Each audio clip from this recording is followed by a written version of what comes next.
This right here is my existing dash panel where my heat, my AC, cigarette lighter, and radio, then in a half-size radio I should say, right here, currently resides. So this is the Clarion 7-inch flip-out screen which goes in here. Now, that's going to go bye-bye.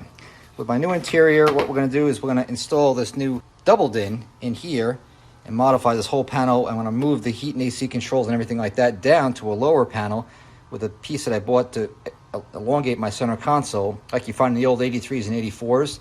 It's a little flip-out little pocket thing.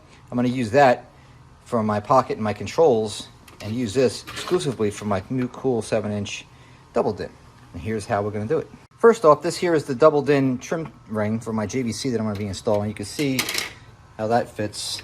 Once you put that in there, it doesn't leave a whole lot of room for much of anything else. So what I've gone and done is I took my table saw and I ripped down this piece of ABS plastic. It was about 9 1/4 by, I don't remember the other measurement, whatever it was.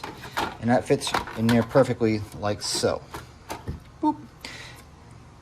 Then once I put this blingy new double DIN in there, this is going to be my main center control viewpoint. That's pretty nice. That's a really nice upgrade. Wow, that's going to look smoking hot. So I'm going to take this, press it in there, and I'm going to use some JB Weld, some contact cement, or epoxy I should say, to keep these two together. Once that's sealed up, in about 5 or 10 minutes I can come back. I can take my trim ring, lay it on there, mark it out, trim out, and make my hole for my double DIN receiver. Then I can start mounting it in there. And this is what we're going to have. So cool. This is a shot, that contact cement that I'm using. This stuff smells like ass, by the way. God, it's terrible. But I've been using it a lot, and I tell you, it has not disappointed me. It's a 2-part. You mix it up, set it and forget 5 minutes. It's done. It's a wrap. Works really good, though. After I dremeled out all the plastic for the double DIN hole, put it in the sleeve, slid that beautiful new JVC double DIN in there, and this is what you got.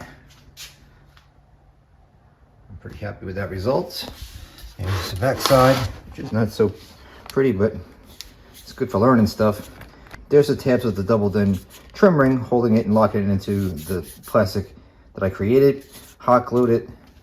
That'll cement it all in there, nice and snug. And that sucker ain't going nowhere.